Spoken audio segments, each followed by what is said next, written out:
5万左右的预算去选一辆家用车，我相信很多消费者都会去选择电车的，比如50宏光 mini EV。但实际上在这个价格区间呢，还有很多的燃油车可以选择，譬如奇瑞瑞虎 3X。今天我们把这2台车都找来了，5万左右的价位，一台油车，一台电车，谁的配置更高？谁的用车成本更低？谁又更适合家用呢？话不多说，我们直接开测。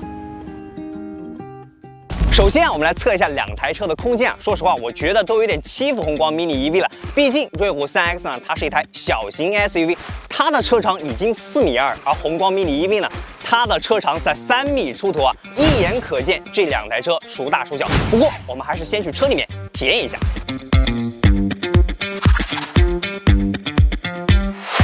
其实宏光 mini EV 前排空间表现还不错了，因为这种贯通式的设计嘛，所以我坐在前排并不会感觉特别的拥挤。不过和瑞虎 3X 还是没有可比性因为瑞虎 3X 它的车身宽度呢已经接近1.5米了，坐进车里面它的横向空间会更加的宽敞重点呢是后排，因为宏光 mini EV 这种3门的设计，所以如果外面的乘客想进出第2排的话，你必须把前排调到合适的座位之后呢，才可以进出。如果是老人、小孩上下车的话，就比较的繁琐了，没有瑞虎 3X 呢来的方便一点。而且在后排的乘坐空间上呢，瑞虎 3X 它的轴距呢是达到了2555毫米，而这一台宏光 mini EV 呢，它的轴距只有2010毫米，所以在后排的乘坐空间上，瑞虎 3X 它要更加的宽敞一点。再来看后备箱空间50宏光 mini EV 呢，因为是2厢的设计，屁股很短，所以它的后备箱装载空间有限。接下来呢，我们会用5升的桶装水来直接演示一下，一目了然。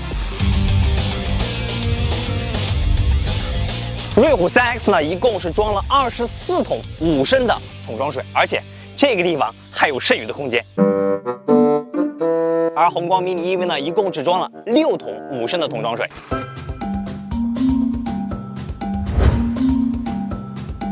接下来我们去看2台车的车身用料和底盘表现。瑞虎 3X 呢和50宏光 mini EV 后悬虽然都是非独立悬架，但是悬架结构上是有差异的。瑞虎 3X 呢，它是扭力梁式的非独立悬架，而宏光 mini EV 它是整体桥式的非独立悬架。这种悬架结构主要是用于货车和皮卡上，舒适性上面和扭力梁式的非独立悬架呢是有不小的差距的，更别提操控了。接下来呢，我们会进行简单的 S1 绕桩测试，2台车分别以时速30公里每小时进行 S1 绕桩，从它们的车身姿态上，你就能看出差异了。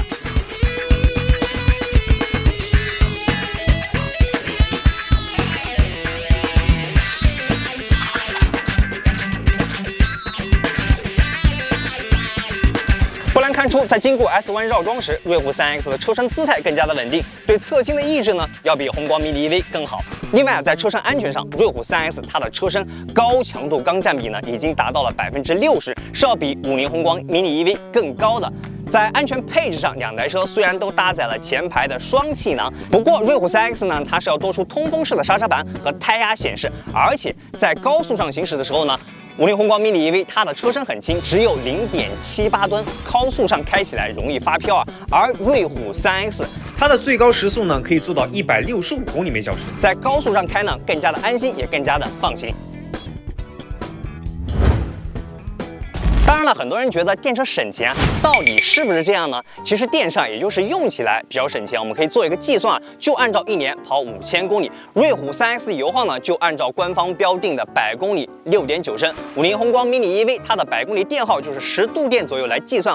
瑞虎 3X 1年的油费差不多是2760元左右，宏光 mini EV 1年的电费差不多是600元左右这样看起来确实电车比较省，但是不要忘了，瑞虎 3X 它1年的保费差不多是3500元左右，而宏光 mini EV 它1年的保费要5000元还有一点很关键，就是电车它的折损率是比较高的，3年的折损率已经接近50%了，当做二手车去卖非常的不划算。而作为一台油车的瑞虎 3X 呢，它的折损率差不多是3年38%，用来置换升级呢还有一定的价值，即使是算上4000元左右的购置税，这样算下来的话，瑞虎 3X 3年的用车成本加上折损的费用差不多是在42000元左右，而50宏光 mini EV 3年的折损费用加上用车成本差不多是46000元左右，更高了，这几乎可以买一台新车了呀。另一方面，同价格下，瑞虎3i 的中控屏尺寸呢更大，还多出了定速巡航、铝合金轮毂、副驾的化妆镜、后视镜电动调节等配置，性价比呢高出不少了。所以5万的预算去买一辆家用神车，我的建议啊还是选油车，尤其是像瑞虎3X 这样大厂出品的小型 SUV， 空间够大，配置够齐全，安全性呢也更有保障，而且它们的保值率更加的可观啊，哪怕是3年之后你想置换升级，也能卖个不错的价格，更适合那些预算有限的消费者。好了，本期的视频就到这里，我们下期再见。